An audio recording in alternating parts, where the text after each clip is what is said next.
আমি নিজেও 14 বছর পরে আজকে বাংলাদেশে আগমন করেছি, বাংলার মাটিতে।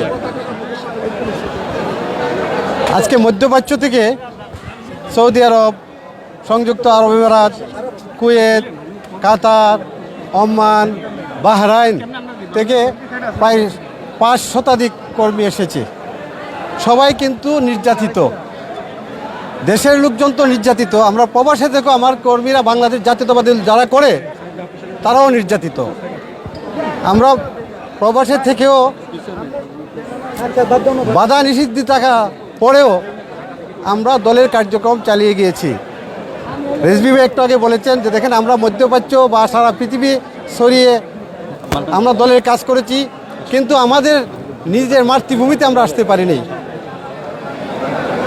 অনেকে লেখালেখি করেছে হাসিনার বিরুদ্ধে বা যা করেছে তার সত্য কথাগুলো লেখছে প্রবাসে থেকে, তাদের উপরে আইসিটি মামলা হয়ে গেছে।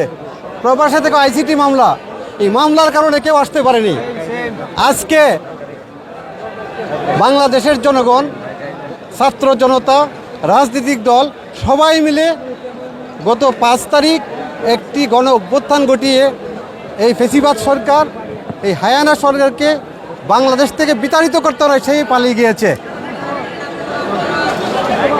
তো আমি মহান রবের শুকর আদায় করছি যে আজকে প্রবাসী যারা আসছেন, আমি আমার দলের পক্ষ থেকে, ভারপ্রাপ্ত চেয়ারম্যান তারেক রহমানের পক্ষ থেকে, দেশনেত্রী বেগম জিয়ার পক্ষ থেকে, মধ্যপ্রাচ্য থেকে যারা আসছেন সবাইকে ধন্যবাদ জানাচ্ছি, কৃতজ্ঞতা প্রকাশ করছি। আপনারা হইলেন বাংলাদেশের রেমিটেন্স যোদ্ধা। আপনারা দেশ থেকে হাজার হাজার কোটি ডলার পাঠিয়েছেন, আর এই ডলারগুলা এই শেখ হাসিনা রং হেডেড অবৈধ সরকার, তার আত্মীয় স্বজন, তার মন্ত্রী, তার এমপিরা, তার পরিবার এইগুলা বিদেশের মাটিতে নিয়ে গিয়েছে। আমাদের প্রবাসীরা এই টাকা পাঠিয়ে কোনো লাভ হয় নেই। আমি প্রবাসীদেরকে অনুরোধ করব, এখন সবাই ব্যাংকিং চ্যানেলে বাংলাদেশের টাকা পাঠাইবেন, সবাই ব্যাংকিং চ্যানেলে টাকা পাঠাইবেন। আমি আপনারা জানেন গত কিছুদিন আগে সংযুক্ত আরব আমিরাত, সৌদি আরব, কাতারে ওই 5 তারিখের আগে যে মিছিল হয়েছিল, এই মিছিল করেছিল, অনেকে কারাবন্দী হয়েছে, অনেকের সাজা হয়েছে। আমাদের ভারপ্রাপ্ত চেয়ারম্যান উনি লন্ডন থেকে চেষ্টা করেছেন, আমাকে বলেছেন, কিন্তু আপনারা জানেন আমাদের দল তো ক্ষমতা নাই। এরপর উনি চেষ্টা করেছেন।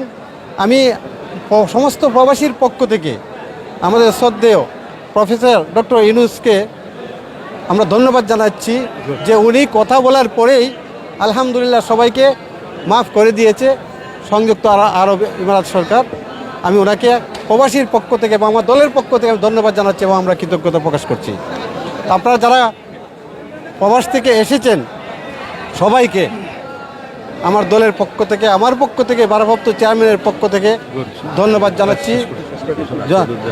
আবার এখনও কিন্তু রেজভি বলেছে, সব কথাই বলে দিয়ে গেছেন, যে সমস্ত রাষ্ট্রদূতরা আগের ছিল গোটা কয়েকটি ছাড়া আগেরই আছে, তো তারা কি মানুষকে সহযোগিতা করে নাই? বা আমি চাই যে আমি আজকে এখান থেকে প্রবাসীর পক্ষ থেকে ডক্টর প্রফেসর ইউনূস সাহেবের কাছে আমাদের আবেদন, যাতে এগুলা চেঞ্জ করে নতুন যেন রাষ্ট্রদূত দেওয়া হয়, নির্দলীয়ভাবে দেওয়া হয়।